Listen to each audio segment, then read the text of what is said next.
This podcast is brought to you by WRFL, Radio Free Lexington. Find us online at wrfl.fm. Catch us on your FM radio while you're in Central Kentucky at 88.1 FM all the way to the left. Thank you for listening, and please be sure to subscribe.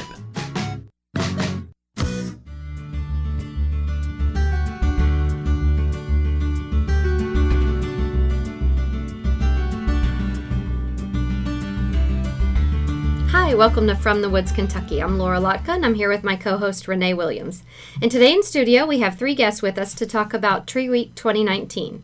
First, we have Nic Williamson, and Nic works at the University of Kentucky as the Urban Forest Initiative Coordinator. And next, we have Heather Wilson, and she is the Municipal Arborist with the Lexington-Fayette Urban County Government.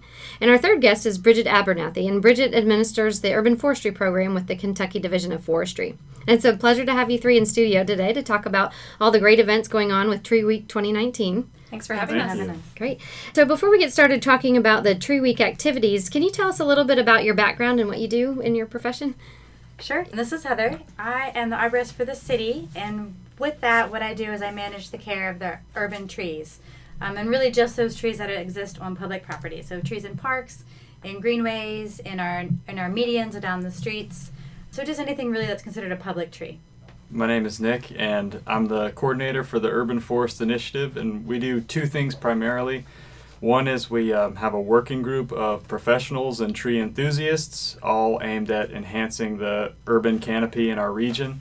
And then the second thing we do is outreach, education, and research when it comes to urban and community forestry. This is Bridget. I administer the Urban Forestry Program for the state of Kentucky, and I work with municipalities and campuses and local community groups as well as individuals to help improve urban forestry throughout the state and create viable and self-sustaining communities. Okay, so what first got you all interested in forestry and natural resources? Bridget, you want to start? Sure. I grew up with woods in my backyard and spent a lot of time outdoors with my brothers, kind of roaming independently. Always had an interest in natural sciences, and so I ended up attending the program here at UK and have a forestry degree. That led me along my way over the years throughout my career. Nic? I grew up here in Lexington, and through doing the undergraduate Natural Resources and Environmental Sciences program, I was introduced to the concept of urban forestry, and I never thought of my backyard as a forest until then, so that's what got me into urban forestry. Okay, Heather? I came to Kentucky actually for a completely different topic. I didn't spend a lot of time in the woods growing up. I was always outdoors, just not necessarily with trees. And then I was introduced to the gorge through my freshman year here at UK, and just fell in love with being out in the woods. And then applied to and got a degree in UK forestry here, and finding myself in a city, it led me to urban forestry. That's great. Well, thank you guys for giving that information on your background. So today we're here to talk about Tree Week. Can one of y'all tell us what is Tree Week and when that's going to be happening? Tree Week began last year in 2018 as an idea that was born from UK's Urban Forest Initiative Working Group. That's part of the Tracy Farmer Institute for Sustainability and the Environment out of UK, and the working group is made up of partners from throughout Lexington and kind of the surrounding areas. Some of them are tree professionals, some of them are just dedicated tree enthusiasts. And the idea came about to help celebrate Lexington's trees and really how they have an impact on us as individuals and a community. And so here we are in our second year. We have over 68 events throughout our community over a period of just over a week. Good. Okay. So when is it? It is officially Saturday, October 12th through Saturday, October 19th. That said, we do have a couple events happening, what we call pre-tree week. So starting the week before the 12th, they're not, I guess, officially Tree Week because it's more than 7 days. And then I just wanted to add to what Bridget had to say about our events, because not only is it us that are part of the Urban Forest Initiative that are hosting events, but many people throughout the community not directly related with the Urban Forest Initiative or UFI are hosting events as well. So some private businesses in town have hosted their own events, and other concerned citizens that don't regularly attend our meetings, they're hosting as well. So I was going to ask you who is involved in Tree Week, but I guess it's anyone who wants to put on a program. Is that correct? Yes, anyone who wants to put on a program. our board, almost, I guess, our committee, I don't really know that we have an official term. When we meet, we all talk about kind of the logistics of Tree Week and trying to engage the general public. And so what we do is we offer it out there for anyone who wants to be involved with Tree Week, however they see fit, to just contact us and offer a kind of event. So there are many of us on the board offering our own, but there's lots outside. And I think what's unique about this event is that many of us who are helping organize the overall event are really just providing a framework and oversight for how different partners throughout the community, whether or not you're an individual or business or involved with a school or anything else, can host an event or take part in an event as a community member. But we're not putting on most of these events for the community. We're providing this framework for people to be able to engage in this multitude of events throughout the city. Great. So can you describe what some of these events are? There are so many. It's hard to know where to start, really. You said 68? Yeah, there's... over And they're all 60. listed on the website, which we can provide a link. So if you like what you hear and you want more information on it, Right. then we'll definitely have that on our website for them. So Yeah, so the website and then the printed brochure of events, which will be posted on the website, and you'll start to see them appear around town. Well, hopefully you've already seen them around town by the time that we hear this. There's so many. There are hikes, bikes, seminars, workshops, tree plantings, tree care, yoga. A multitude of library events. Yeah, lots at the Lexington Public Library, the Central Library in particular. I think there's 10 different events at the Central Library, but the other branches as well. Tours, there's tours at several spots, including some nurseries and spots with really nice trees, like the Lexington Cemetery. There's too many to even think about. There's music and art type events, so if you're interested in those sorts of things, you can find a Tree Week connection there too. So is the one central theme has to be a tree? Is that the central theme of the whole Pretty much. event? Or other green, space, infrastructure, because, the urban forest is more than just the trees. The trees are the most visible part of that, but, there's more than just the trees. Yeah, and kind of to tie off of what Bridget had mentioned earlier, part of the reason we started Tree Week was to figure out a way to get people throughout the community to associate with trees in ways that we may not all do the same way. So art, people may not like to go hike and see trees, up front and close, but they may like to step back and look at that broader picture and paint trees. Or there's lots of songs involving trees and nature, and yoga under the trees. You're not necessarily with a tree, but you're enjoying that shade that the canopy provides. And really what we're seeing with the events that are offered, it's a broad spectrum of events that engage all different kinds of individuals and community groups. And so the people that are attending events at the library are probably not the same people who are going to be at an art event or maybe even a hike. And so we want to engage with different groups of people. So we're not just talking to the tree people, but people who may enjoy trees or really not even realize what trees mean to them altogether. But this helps engage them and really think more about what trees mean. right. And so can you tell us a little bit about kind of the importance of trees and why, because it seems like a week dedicated to celebrating trees. And, can you tell our listeners about why they're important and what they provide? I thought maybe Heather could start out talking about the canopy study that was done a couple years ago, and then we can broaden from there. Sure. In 2013, canopy study was initiated by the Lexington Fayette County government in the Environmental Services division of our offices. And what it did was look at the tree cover that encompasses the area within our urban service boundary. What they found was that we have a fairly high percentage of tree canopy, though it could be increased because of the environmental benefits that trees have. What they did is they looked at the city and they sectioned it out into different districts, each of our council districts basically, and they graded it. And they graded each district based on the percent of canopy that was there, the quality of the trees, the services that those trees are providing to those areas. They also looked at the amount of blacktop and sidewalk and hardscape versus the amount of permeable surfaces and an open space. And they graded each of our districts. I believe we had a B in there. We may have had an A, but mostly we fell in the C range, which just means that what we can do, the best thing to do for us is to increase our canopy throughout the city. Some areas lend themselves to more tree canopy than others just because some areas have more hardscape and some areas have more plantable space. But one of the biggest pieces that came out of the study was that the majority of plantable space is actually on private property. So the city can do what we can, and we actively do, but the majority of space that can actually be planted throughout the city doesn't belong to us. And so really we're relying on the public to do, or the private rather, I guess, to help in their part. And so this is hopefully a really good way to start people thinking about, I really realize what these trees are doing for me, or that I actually look for trees for when I go places, and this is maybe some of the pieces as to why, and maybe can help them plant into their properties.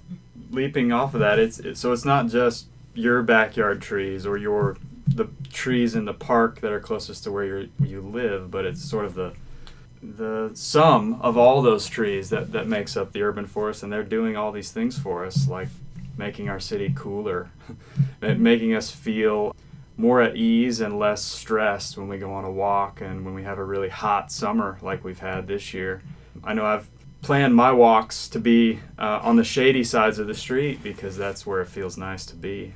So that's just the tip of the iceberg. They do so many things for us in our cities, really. And really what Tree Week has come out of is the Urban Forest Initiative Working Group. And so that group started out of UK 5 years ago and really fulfilled this need for bringing together different partners from throughout the city who have some engagement or interest in urban and community forestry. Because we have all these kind of independent groups and businesses and individuals who have an interest or devotion to trees. But it was a way for people to come together and talk about and determine solutions and also create really great things to happen in our community. And so over the past 5 years, really we've come together as this working group to accomplish many things. And Tree Week is really kind of an end product of kind of celebrating all those things together. Right. Well, that's good. I think one time you all had mentioned too that trees actually make people nicer whether they know it or not. Wasn't there a study done that, if you can talk about that a little bit? Nick may be able to talk more directly to that study. Yeah. I know that there's a lot of studies out there that show a wide variety of benefits trees give. Some of them are psychological, like you mentioned, just making people calmer, which is kind of what Nick had alluded to. But making you calmer, making businesses more shoppable, I guess, if that's a word. You know, they tend to draw people in to More shop friendly, at those businesses, maybe. friendlier. I know that they adapt. They're actually kind of almost designed. I know it's not their only design to absorb a lot of water, which keeps a lot of that water off of our floodplains and off of our roads, and really helps keep it out of our basements. They cool the air through evapotranspiration, which really helps with the cycling of the clouds and our rain events and everything. And so we think of these local events, but really they're a bigger picture of where things are happening throughout the world and how trees are involved with that whole natural process. Just to go back to your point, Renee, do you know more about that study, or have you, Nick? Trees make us happier. Some of the studies I've seen, trees, just looking at trees, and even just a picture of trees, can reduce the stress hormone, the release of the stress hormone in your body. So just being around trees, being near trees, having a view of trees out your classroom window or out your car window makes you less stressed in your immediately. There also have been studies about reduced healing times with views of trees outside of hospital windows, as well as kids being able to view trees outside their classroom windows and having a better ability to focus. And so we have these human health benefits that we have real data on that show the many benefits of trees, not just the environmental benefit, but the way that they affect our bodies. When UFI last year had an intern, Brianna, who worked within the hospital system here at UK, and she, and Nick can speak clearlier to this than I can, but she had developed a whole program where walking through the woods was part of their healing process there, and how she created video series or podcasts that people could show in the hospital rooms where patients couldn't actually get out to the trees, and they were studying how that actually helped affect their healing processes and calming, and like Bridget said, there's very real data about that. Yeah. And those podcasts are actually on the Urban Forest Initiative website. There's a link. Okay. And so you can download those and listen to them for a few minutes. They're about 10 minutes long. You can use them around campus or in the woods. But I've actually listened to them also in bed and in my car. And really, the sound of somebody kind of talking you through a relaxation process, making you picture nature, even if you can't see it. And I think that that's really neat. Yeah, no, that's good. We'll put links up on our website for that. That's Definitely. great. Okay, so there was a study out of UC Berkeley where they took 2 sets of participants, and the only difference between these 2 groups was the view that they had on campus. Okay, so picture one group looking at the front of a science building, just a brick facade of a building, and the other group they had look at this nearby grove of really tall eucalyptus trees on campus. And at the end of 1 minute of looking at these 2 different views, the brick wall or the trees, these participants were approached by a technician who accidentally, quote unquote, spilled a box of pencils. Unbeknownst to the participants with different views, what they were actually measuring was the likelihood of these people to help pick up the pencils that fell onto the ground. And what they found is that the individuals who were looking at trees experienced, whatever you experience, the sense of awe that you get when you look at something big and alive, they were more likely to help and they picked up more pencils. So the conclusion that they drew from that is that these greener views lead us to be more, they called it pro-social, but that's just a fancy word for working together and being more willing to help each other, which is really a valuable thing in the urban space, right? So. I just find that interesting, that's what a tree can do for you that you don't even realize, Yeah. Which is exactly what we were trying to get from Tree Week. Like, these things you don't necessarily associate with trees, but maybe they really are. Yeah. You've been listening to From the Woods, Kentucky with co-hosts Renee and Laura. We'll be right back after this short break.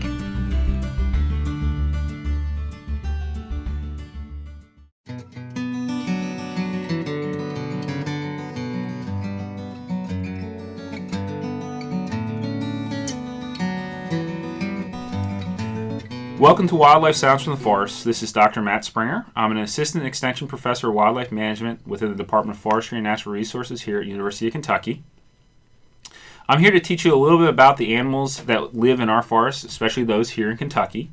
For those of you who might just be joining us, each week we'll play a wildlife sound from our forest. Here's our sound for this week.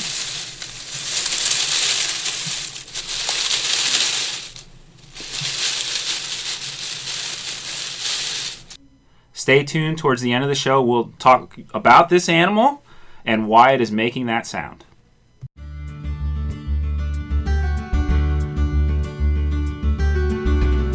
Welcome back to From the Woods, Kentucky. Let's get back to our interview. Yeah, you guys have so many different activities and, from all the different perspectives. Do you have a favorite one or one that you are helping with? Or I have a list, so I'd like to go last. I would love to hear what your favorites are. We have, in the brochure and on the website, there are some events that we're calling signature events. Okay. And those are events that will hopefully have a lot of attendance and have some special significant meaning. So one event that I think will be really great, it's happening actually on the 11th, which is right before Tree Week begins, and it's the Northside Library tree planting. So we're planting 2 signature trees there at the library. And one of them is the bur oak, which is Lexington's official tree, and that was voted in 2017 by our community to be our official tree. We're also planting a redbud there, and so they have available space for the tree, for those trees, and it will be a way to bring in library patrons as well as hopefully some of our city council members and other community members to really kick off the event, but also to really remember what Tree Week is all about. So that's one that's going to be a lot of fun. That's good. That'd be a really good one to go to. That's Friday, October 11th at 4. Yes. Because you could there pick up a schedule for Tree Week and see sort of what events you want to be a part of for the rest of the week. So that planting would be a great one to be a part of. And then I guess I'd just say that those signature events, if you get on the website, there's a little tree symbol next to the signature events, and those would all be great to attend, but really they're all going to be good. And I'm sort of sorry that I'm not going to be able to make it to all of them, and you couldn't possibly, but there's really, I think there's something for everybody that will be happening. So Yeah, I just want to echo Nick. It is unfortunate that we can't be to all of them because there are some really great events all week long. The other nice thing about those signature events, if you wanted to meet someone from our Tree Week kind of core group, those will be the places that we will for sure be, some of us at least. So it'd be a great way to get in touch with any of us that are there and talk to us and see how you can be involved year round. It doesn't have to just be for that week. Yeah. I just wanted to mention a couple that I'm involved with, so that's why I'm going to talk about. Not that they're any better than the rest. I know that they're the ones I can speak clearly on. Right. I did want to mention there's the Go See Trees Challenge, and so I don't know if anyone did the Go See Trees back this spring, but we encouraged people to go find 30 trees that we had kind of GPS throughout the city. Not only did that get you to some really neat trees that maybe you had never seen before, but it also got you to some parts of the city maybe you'd never gone to, some other parks that are out there and part of our community that are really great. That one was 30 trees. This one is 10 trees we're encouraging people to go to. There are prizes for going to them all, and so you'll pick up a little card. We'll have on our LFUCG website where you can go to find those little cards that you do like kind of punches or etchings or something for, and then you'll turn them back in at the end. And that one starts pre-tree week, but it'll run through the end of October, so you have some time to get to those 10 trees. I wanted to mention that we are part of a number of plantings throughout the week, not just the city, but in general, Tree Week. There's a neighborhood planting at Meadowbrook Park, which is off of Tiverton Way. That is the Kentucky American Water Grant is funding that one. There's about 130 trees that are to be planted in that green space, and we would love as many volunteers as possible. That is on Saturday the 12th. I don't have the times with me in front of me right now, but I believe it's from maybe 10 to 2 that day. There's also a tree planting at McConnell Springs on Tuesday, the 15th. That one is from 10 to 2. And we're going to put in probably about 50 trees kind of back in an area that they have been actively working to clear of invasive species and trying to regenerate. And so we're trying to help increase the species diversity of trees in there. And volunteers would be more than welcome. We're looking for volunteers to come help with that. You can register through McConnell Springs, but you don't have to. You can just show up. There's also a tree planting on the Legacy Trail, October the 17th. That's Thursday. And that will be back by the McGrathiana kind of parkway entrance to the park. There had been a water quality project there to help expand the creek that had become really diverted real deep into the banks there, and so we're trying to replant in that space. And then the only other one I'm going to mention for planting is on Saturday the 19th. That's over in Beaumont Park, and one of the neighbors there approached us about replanting into that park. It's a beautiful old park with a lot of old trees and not a whole lot of young trees. And so it's going to be almost a reforest, the bluegrass style kind of planting. There's 400 seedlings that will go in and right along the little creek there. And we would love to have as many neighbors and the community come out and help plant that too. So you're talking about a lot of tree plantings. Yeah. So if someone wanted to just plant a tree in their backyard, when should they do that? Now's not the time. Usually now's not horrible, but this year it's horrible. Yeah. I would advise waiting till November, waiting for sure until we're cooler, until we potentially have some moisture in the upcoming week at least. But really longer than that. Winter, fall, early spring is good. Summer you can plant anytime really, as long as you're willing to get out there and water it. But really, fall, winter, and spring are kind of the ideal times, as long as the ground's not frozen. Do you guys have anything to add to that? No. Usually fall would be great, and we're into fall, but of course with our really long drought and extreme weather temperatures, typically this time of year would have been fine. Yeah. So the trees that go in will need some TLC. Yes. Yeah. And what should people look for when they're trying to decide what kind of tree to plant? I mean, what are the specs that they should be paying attention to? Sure. Doesn't the city have a nice guide on if you go to LFUCG Urban Forestry, you could find a tips on sort of what species to think about? I'm sure you both have been involved with that. Yeah, we do, and that's probably mostly focused for that space between the road and the sidewalk, though it applies to your backyards as well if you want to kind of go off that species list. Those trees in that list, if you're looking at what's called the street tree guide, they're a limited species because what we don't want to plant there are trees that get too large for that space or trees that drop large fruit, like catappa trees, which is a wonderful tree, but we don't want it right by the road because it creates a long pod-like fruit that just gets a little bit messy. Walnuts are also not one that we suggest by the road because they produce huge walnuts, but they're a beautiful tree. So that's a great place to start. But I think the first thing I would do when you're thinking about putting a tree in the ground is look at the space you have available. Look at your soil space. look up, make sure there's no overhead lines or buildings in your way. Don't put it right at the side of your house or right at the side of your foundation or your driveway. Give it some space, because although up top it doesn't look all that big, even as a mature tree, underground's a lot bigger and it needs a lot more space. I would look at where your water sources are. As long as you've got a hose that can get to where you need to be. If you need to water that tree, you can. And then I would think about if you want a fruit-producing tree, if you don't mind acorns. If you do, don't plant an oak. Fall color, a lot of people like to think about fall color because it's beautiful. That's usually the last thing I think about, because it doesn't necessarily mean you're getting a good tree for where you're putting it. But I would look at the space you have below ground, the space you have above ground, your ability to get water to it. And then Kentucky's got a really big, a broad range of species that can be planted. We have great soil in general. We usually have really good temperatures. We usually get enough rain. I would recommend staying with natives, though it's not always the case. Sometimes there's some really great non-natives that can serve a purpose, especially if you're looking for a dogwood in full sun, you need to do a non-native. Something I would add is there are many experts and tree enthusiasts who know a lot about trees, and so if you don't know much about trees, it's easy to get some free advice from a friend, from University Extension, somebody in horticulture, and even from a high-quality garden center, because that person can help guide you about what tree is going to survive in certain spots the best, not only because of its size, but because of its soil and water requirements and things like that. So there's a lot of great free resources out there, including online, but we have a lot right here in our community.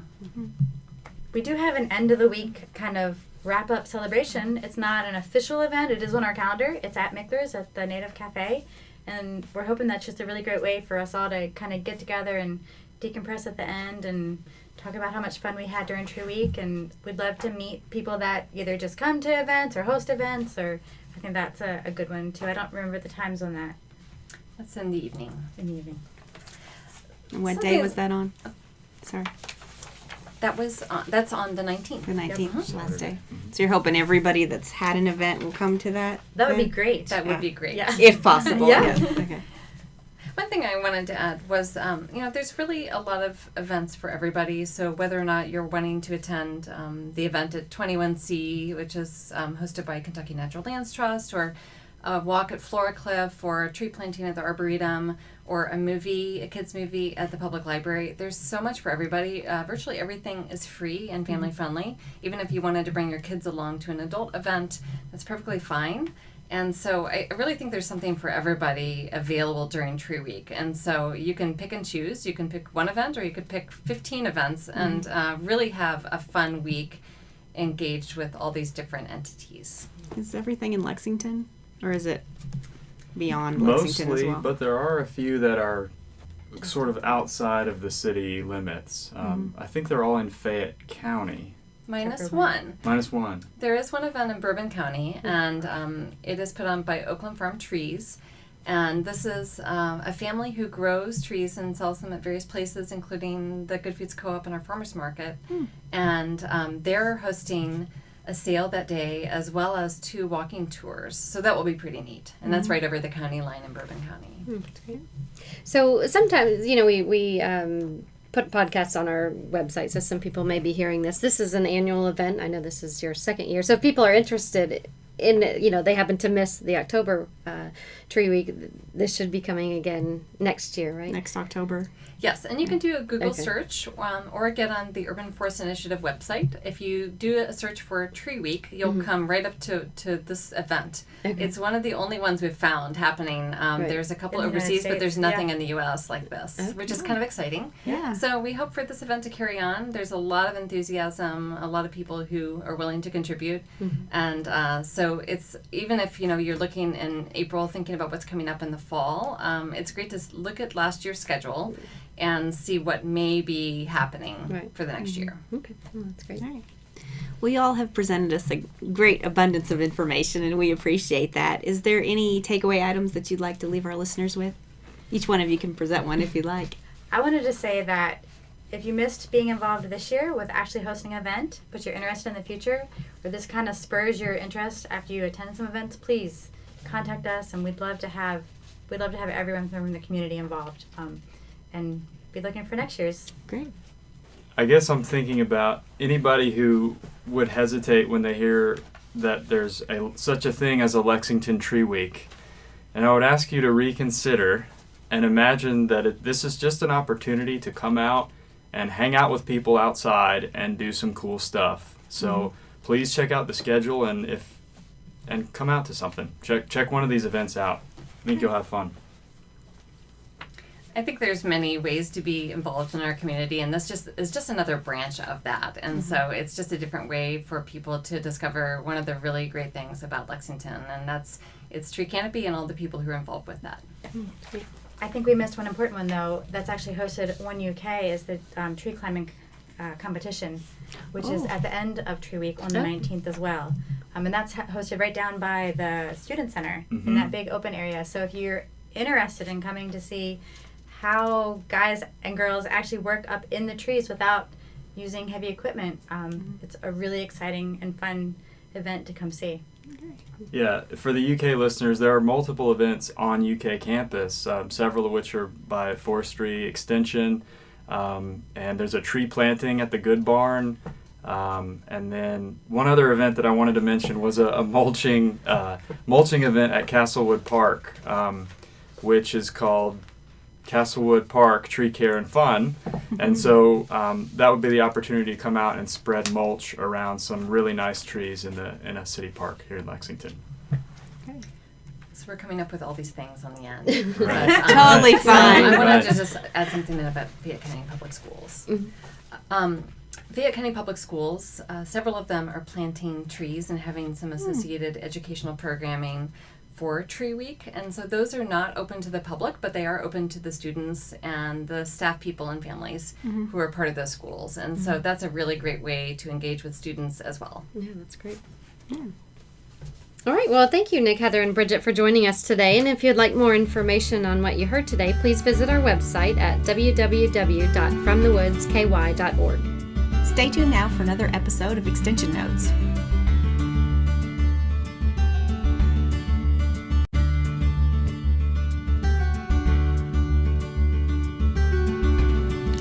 Hi, and welcome to another version of Extension Notes. There are many of our Forestry Extension folks participating in tree walks next week as a part of Tree Week that we just heard about. So here to talk about the first one is Lori and Billy Thomas, and they're going to talk about their Tree ID walk. So tell us about that. Yeah, so it's going to be a great week, Tree Week. We get to kind of kick it off on that Monday. We're going to do a tree identification walk, and that's Monday, October 14th. At 12, we'll meet in front of the UK Forestry and Natural Resources building, which is on the corner of Rose and Hughlett. At 12:10, we're going to start our walk, slowly kind of walk around campus, and we're going to teach all the participants, anybody who shows up, how to use a dichotomous key to help them learn to identify a few of the many, many, many tree species we have in the state. Okay, explain what that key is. Sure. A dichotomous key is basically a decision tool that you can use where you prompt it with a couple of questions and you'll basically pick which is the best question. Is the best answer. Or best answer, I guess, tied to what you're asking. And that'll help kind of drill you down until you can find the species that you're looking at. And as Laurie mentioned, we have over 100 native tree species here in Kentucky. And then when you start talking about horticultural varieties and other things from other countries, I mean, there's a tremendous number of tree species here on campus. Right. We're going to try to highlight some of the ones that are really prominent and important here in Kentucky. And, as Laurie said, we're going to try to teach them how they can identify not only that tree, but other trees. It's really a process that we're trying to get across, and others will be able to use for other trees down the road. Right. Yeah. So it's a great little tool. We're gonna teach a very simplified one, but then you can move on to something a larger, more in-depth dichotomous key. But just a nice short one because our walk is short. It's only 12:10 to 12:50, so we don't have a lot of time. But we'll focus on some of the kind of big, important species that we find here in Kentucky on our walk around campus. Well, not that far around campus, but near our building and stuff here. So come join us. Bring some walking shoes and a desire to learn about our trees. And they're really amazing resources. We talk about how important they are all the time, but once you can start identifying one tree from another, it really opens your eyes quite a bit. And here in our Department of Forestry and Natural Resources, our undergraduate forestry majors have to actually take an entire semester on basically understanding and being able to identify trees called dendrology. So we're going to this give will them be a little taste, a truncated version of dendrology. that. Yeah. About how many trees are you going to identify? We're hoping to, depending on time, questions, people may Right. be really interested. I know we'll at least get through about 6 different species for sure. Yeah. Mm-hmm. Listeners, come join us, Yes, really, okay? We meet at 12:10 on October 14th at the Department of Forestry's, the Thomas Poe Cooper Building, the corner of Rose and Hughlett Avenue. And everyone's welcome. Yes. So is it just right in front of Yep, our just, building? we're going to gather right in front At of the our front building, door, right. and then we'll go from there. All right, great. Thanks so much. All right, thank you. All right, so now we're here with Eric Gracie and Darren Morse to talk about an oak walk that you all are going to have. Explain to me a little bit about what's going to go on. Well, we're going to talk all about oaks. Most people don't know in Kentucky we have 20 different oak trees that natively grow here. Of those 20 trees, 8 of them are white oaks, in the white oak group, I should say, and 12 are in the red oak group. We separate those into oak groups as a way of helping us identify them. And then also it's by their traits and by some of the properties that they give throughout the process of becoming lumber, barrels for industry, bourbon industry, whatever, Flooring. flooring. Right. And the acorns have different properties and different wildlife values, and we'll talk about that to some degree. I'll get into that a little bit. It's just such an important species from a both economic and wildlife perspective that it's good to know as much as you can about oaks. Okay, so when is this walk? This will be October 15th. That's a Tuesday, 12:10 to 12:50. Yes, it'll be around campus. We may have the opportunity to discuss a little bit of hybridization that takes place in oaks. I've noticed some hybrid oak species on the campus, so we may talk about that and get a chance to see those. So why did you decide about just oaks? Because you're only doing oak trees, right? This will just be oak trees. There's another one that will encompass native trees of Kentucky identification that will branch out to maples and ash and other things. We're going to talk about only oak trees because oak trees are important. There's a reason why they're important. They are sought after by squirrels, by industry. They're valued highly in timber. We make flooring, furniture. So, they go through the entire spectrum as far as the importance. And they're also a little bit more slow growing. So if you just leave your forest alone, you're not necessarily going to have the oak trees that you want to have.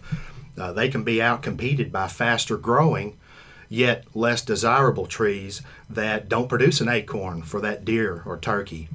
They don't produce the lumber that the industry desires 60 or 70 years into the future. So we've got to focus on these oak trees if we want to continue managing those. And the city, the urban environment is a good place to do that. We can walk just a short distance and see a large variety of probably, what do you think, 12? Yeah, 12. 15 species right. maybe? The other thing, kind of on a lighter note, is everybody thinks bourbon starts at the distillery, but actually bourbon starts at the white oak tree. And so we should have some opportunities to just see those and discuss the wood properties that allow bourbon to be what bourbon is. Because you can only make those in white oak barrels, right? Right, correct. Yeah. And that's a white oak group thing, where I mentioned that 8 of those 20 species we have in Kentucky are in the white oak group. Well, that white oak group, all except for one, have a trait within the wood fibers that are called tyloses. You don't need to remember that. But that's something that keeps the bourbon or wine from leaching out of the barrel. Otherwise, it would be open, porous wood, and anything you put in it would just drain out. That's why red oaks can't be used. So, for that reason, white oak is of utmost importance. There's a lot of bourbon drinkers around. Above other oaks. Yeah, exactly. Yeah, hopefully we'll have some wood samples that you'll be able to compare the white oak and red oak properties. But no bourbon samples no on this bourbon walk. samples. We got to go back to work. Right. So during the tour, we'll talk about what we see. We'll let that generate the conversation. We will do some identification, tree species characteristics, some differences in red oaks versus white oaks. And then also acorn production differences. The acorns are different. Yeah, different in themselves and typically how their cycles for reproduction. Yeah, for instance, scarlet oak, which is one we may see, the acorns are so small it may take 200 of them, for instance, to make a pound. However, swamp white oak, which we may see, can depending on the size, maybe 25 to 45 acorns make a pound. Oh, they're my. way bigger. That's a huge difference. That's a difference when it's a deer eating the acorn. Right. So those differences make it interesting. I think we'll have a lot to talk about. I think the time limit is going to be what? Yeah, should be able to see quite a bit. Yeah. One thing we're going to notice as soon as we start this tour is the coloration of the leaves. Mm-hmm. And if you've been out there looking around, you may see that some of these oaks, which we're going to talk about, the leaves have already begun turning. And there's reasons for that. So we'll discuss that as well. All right. So give us that date again. October 15th at 12:10 in front of the Forestry building. All right. And that's on the corner of Rose and Huglet. That is Thomas P. Cooper Building. Yeah, so if you're looking it up on a map, it's the Thomas Poe Cooper Building, and we're right on the corner of Rose and Huglet at 12:10 to 12:50, right? Just meet out in front. Yep. All right there. All right, well, great. Thanks for coming in and talking about your walk. Thanks for having us. Yes, thanks. All right, so now in studio we have Dr. Ellen Crocker going to be talking about her walk. So it's called Walk with a Doc. What's that about? Yeah, so this walk is going to be lots of fun. My area is forest health, so trees get sick and the things that make them sick. But we're also going to be joined by someone from UK's Integrative Medicine and Health. So my area is forest health, so trees, they get sick just like we do. But I'm also going to be joined by Colleen Corcoran, who's with UK's Integrative Medicine and Health. And she's going to be talking about human health as well. So we're going to have a walk talking about health, trees, how they relate, and just kind of answering your questions as they come up. So human health in relation to trees, is that what you're talking about? Yeah, so not only do we impact the health of trees, of course, right. But they can impact our health in a really wide variety of ways. So whether it's giving you clean air to breathe, great places to walk around and go exercise, communities that are safe, trees impact human health in a lot of different ways. And we're learning more and more about the impacts that these trees have on us. Yeah, sometimes just a calming, the leaves brushing in the wind, you Definitely. can Take a meditative tree walk. Right, exactly. Reflect on the day. Be transported to a different place that's, doesn't feel like the heart of campus with everything happening. Exactly. So when is your walk? Our walk is Wednesday from 12:10 to 12:50. Yes. Okay. And so they come right in front of the Forestry building, right? Walk around campus, and then I guess you'll bring them right back to the Forestry building. Yeah, just meet us in the front of the building, and we'll walk around. If the weather's bad, bring an umbrella. All right. Sounds great. Thanks for talking about your walk. Thank you. Hope to see you there. All right. Here to talk about another walk we're going to have is Chad Nyman, and he works in our Forestry department as well. So, Chad, why don't you tell us a little bit about your walk? So it's going to be called Wood Around Campus, and we're going to try to focus on some of the recent construction and other projects around campus using reclaimed and salvaged wood and integrating that into the design. So like the new student center that's just opened up, they've got a social staircase there. Right, you always see people sitting on it. Yeah. And it's a good place for folks to congregate and be able to talk and work on different projects. And that whole staircase is made out of reclaimed horse fencing. Oh, okay. And so they've got that. There are also going to be some benches in there that are made out of salvaged pin oak from a project that we did using trees that were around that student center prior to the construction. And so we went through a very lengthy process of sawing that wood up and drying it properly and getting it turned into finished benches that are going to go into that student center. Okay. And so we'll be able to show them that and try to show them the story behind that a little bit as well. But there's other places around campus, like the 90, where they've got a lot of reclaimed barn lumber on the doors as you're coming into the 90 dining facility. Many of these different buildings. But they've also got a nice boardroom table that's in the Gatton Business School, and they're just finishing up a little pocket park on the corner of Lime and Maxwell. And so that has some campus harvested lumber that's actually been integrated into the design of that park too. Well, explain reclaimed a little bit. What exactly is that? That's a great question. So reclaimed wood is wood that has been in a building, in a warehouse. It's been put in use in some other form. And so that building may be at the end of its life, but that wood can be reclaimed from that structure and used in a multitude of different ways. It could be put into another structure. It could be put into some kind of aesthetic thing, like some furniture that might be in the building, or flooring, or crown molding. Yeah. So many different ways that wood can be So it's reused and have a repurposed, new life. basically. Yeah, absolutely. Okay. So when is your walk? So the walk is going to be October 17th, which is a Thursday. 12:10 to 12:50 is the time. In the front of the Thomas Poe Cooper building here. And we're on the corner of Rose and Huglet, so you'll be able to come on out for that. With salvaged wood, that's using trees that are going to be coming down either because they've died or the construction process. It would be going through the footprint where they're at. And so salvaging that wood is essentially just utilizing it as it's coming down instead of just turning it into mulch or something else, which is not a bad thing. Right. So there's two It's different just a things you're higher going to be use. showing, Right. salvaged wood and reclaimed wood. Is Absolutely. that right? And then I guess you'll tell them the difference then again, what that is. And how using all these different wood components, you're storing all that wood as carbon, and so you're storing all that carbon for a long time. It's very beautiful. There's different studies about how having more wood and things like that in your environment kind of make you happier and they're more of a natural setting. And so yeah, we just actually had a conversation with some of the Tree Week folks, and they were talking about if you have a tree-like setting, people that seem to actually be nicer and more calm and things like that, it's actually scientifically proven. So, Yes. so that's a pretty neat thing that trees can actually help your behaviors, I guess. Absolutely. Yeah. So tell us when your walk is again and what times. So it'll be October 17th, which is a Thursday. We definitely will be talking about some of the natural, biodegradable, recyclable, and renewable things that trees provide for all of us.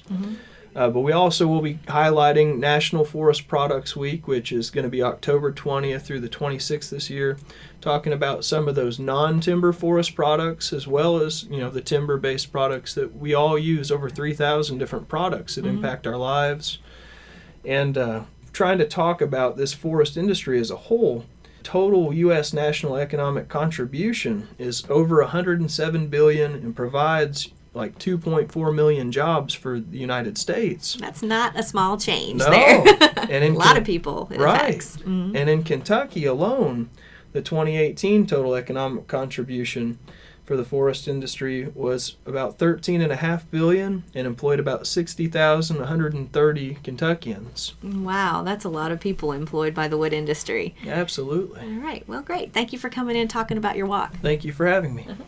If you'd like more information on what you've heard on this segment of today's show, visit our website at www.fromthewoodsky.org. Stay tuned now for wildlife sounds from the forest. You've been listening to From the Woods, Kentucky with co-hosts Renee and Laura. We'll be right back after this short break.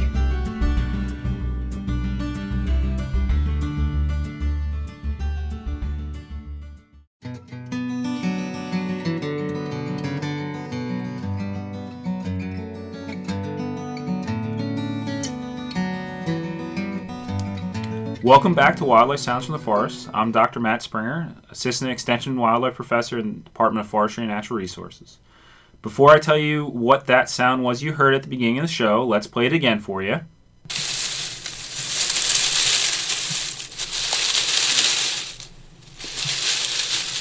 Okay, now so sure about an animal. That sounds like leaves in the fall. Well, there is some leaves moving. It's what's underneath those leaves that we're going to talk about today. Oh, okay. And we're going to, last week we kind of talked about eastern chipmunks. Mm-hmm. We're going to continue the theme of small mammals and talk about a group of small mammals that we commonly refer to as deer mice. Mm-hmm. And it's the genus Peromyscus. Okay. And that's basically all of our large-eyed brown mice that we have in Kentucky and actually across much of North America. Okay. All right, so you said they're called deer mice. Why are they called deer mice? They're called deer mice, and a lot of that has to do with where they're found and commonly seen is in the woods and the outside. But their actual name means booted mouse, and that's because of their pelage, and they have like whitish feet sometimes. It looks a little bit like boots. Okay. Yeah, and there's a bunch of different species, and we have several in Kentucky, but they kind of get a lot of attention because of the disease implications they can have. More recently, we hear a lot about them with Lyme disease as a role in that system.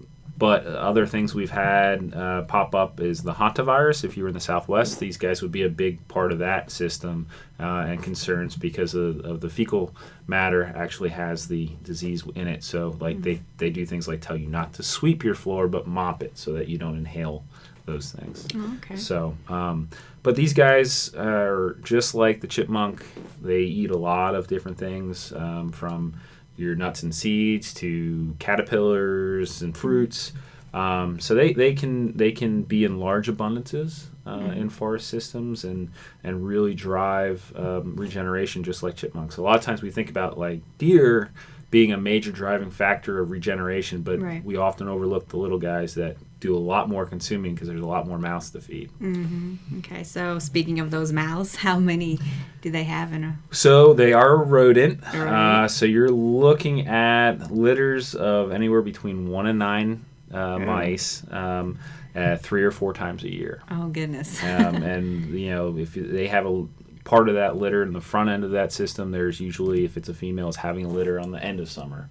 So they're very quickly contributing to the population. And that a lot of that has to do with the fact there's a lot of turnover with these guys. It's thought that many times you can go in March and catch animals if you're doing a study, and there won't be a single one of those animals left come August because they've all been eaten. Oh, goodness. Yeah. So they're a lot of different animals eat these. A lot of animals eat these guys. Snakes, coyotes, foxes, owls, hawks. You name it, it works up. I mean, if they walk by a bullfrog will eat them. Oh my! Yeah, so they're how big are they then? Well, they're a couple inches. I mean, so there's some smaller versions of the Peromyscus that are without the tail 2 or 3 inches long, but then the Peromyscus are 4 to 6 inches long. And then their tails on top of that. So they vary in size quite a bit. And these guys respond really heavily to disturbance and food abundance. So if you had a logging job and went in there and opened up the canopy and light got in and you had a big regenerate, they really come in heavily to that, or a fire. Their populations tend to explode after those disturbance events.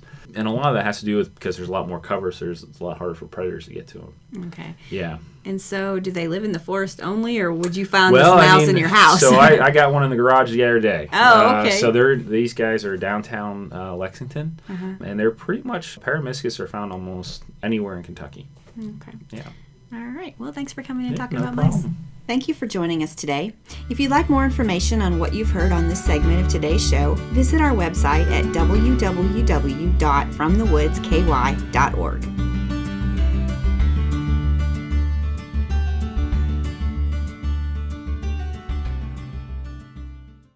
Hey there. If you're enjoying this podcast from WRFL Lexington, you may enjoy our live radio stream at WRFL.FM and, of course, via radio at 88.1 FM in the central Kentucky area. We have a wide variety of programs you're sure to enjoy. Just go to WRFL.FM/schedule and see what programs appeal most to you. Thanks again for listening to this podcast from WRFL Lexington.